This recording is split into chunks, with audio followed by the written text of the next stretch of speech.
ఇంతకు అందరు బయటకు వచ్చారా? వాళ్ళు ఎవరు లేరు అనుకుంటా ఇంట్లో. అయ్యో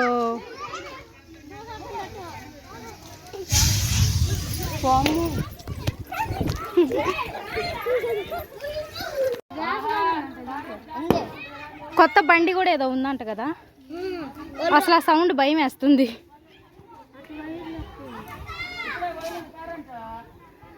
చాలా మంది ఇల్లు ఉన్నాయి వెనక.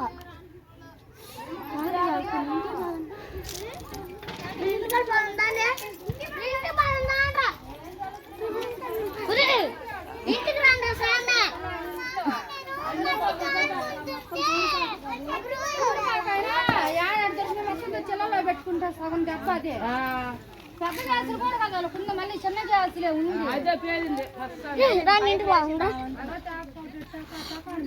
మే చుట్టుపక్కల తలుపులు వేసారా మీరు? మా ఇంట్లో నువ్వు ఆపుతావా డబ్బా?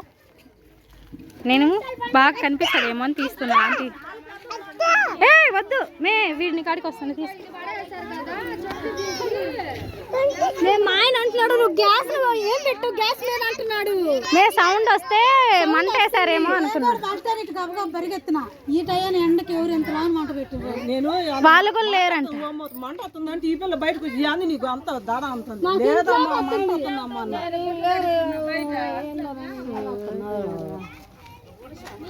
గ్యాస్ పేలిందా? గ్యాసేనా? టీవీ పేలిందా?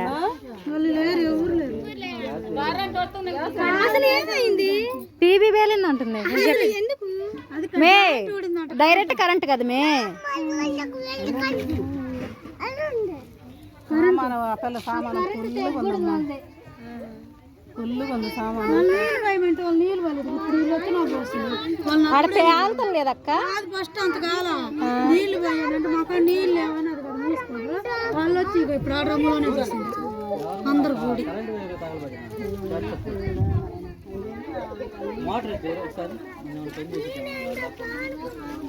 ఆడదాకా రావాలంటే పైపు అందొద్దు.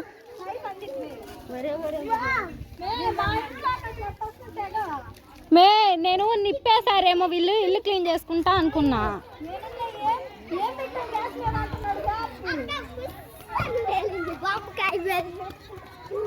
మే పాపం వాళ్ళ వస్తువులు బట్టలు ఇల్లే తగలపడిపోతే ఏముంది మే? నాకు గుండె పగిలిపోయినంత పని ఉంది. నువ్వు గ్యాస్ అంతా ఆపావా? మీ ఇల్లే పక్కన ఉంది.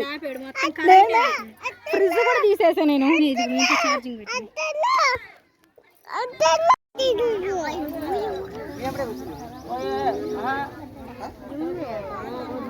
పట్టుకోవి ఎంత బరువు దీనికి. నా కాడికి వస్తుంది నిద్రలేస్తే పిల్లల్ని పట్టుకోవడానికి. ఏమి మీ కొడుకు అసలు ఉండడు.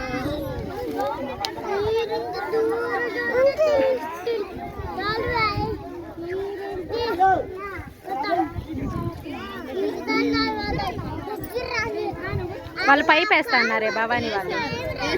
వేసారా?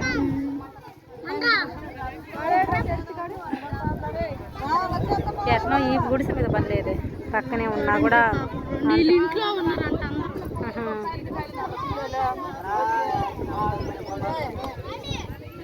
లాగెత్తిన నేనైతే అసలు ఒక నిమిషం కూడా ఉండలా. చూసి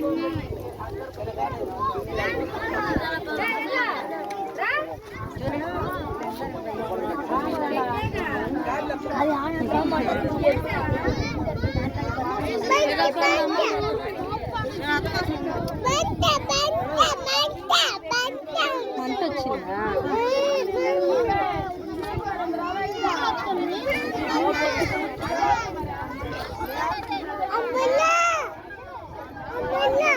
వెంకటేష్ గారు బ్రిడ్జ్లో కూర్చున్నాం. కరెంట్ వచ్చింది కరెంట్ వచ్చినమ్మటే బాగుపోతే అట్లా పెట్టదు.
వాళ్ళ నెంబర్ ఎవరు కాదు నెంబర్ నేను చెప్పారా ఫోన్లో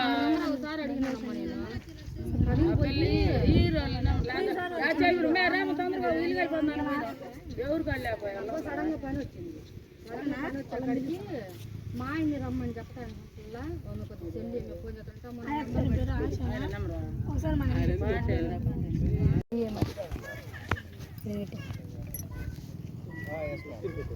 ఇందాక బాగా వంట వచ్చినప్పుడు తీసిన కదా నేను ఇక్కడ దగ్గర ఆడన్నా దూరంగా ఉంటే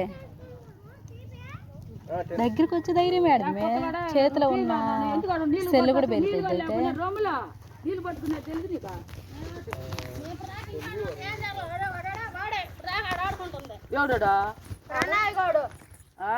అయితే ఇప్పుడు ఆయన మెక్కలిపోయిందని చెప్పింది నాకు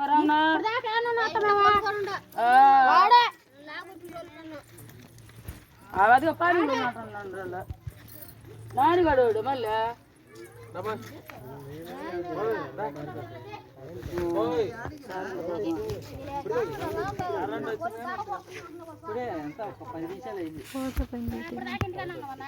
పోతే పోయింది చెప్పింది ఎప్పుడే పోయిందని చెప్పింది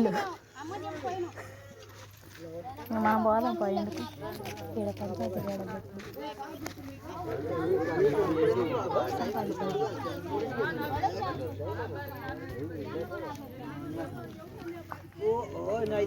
వస్తా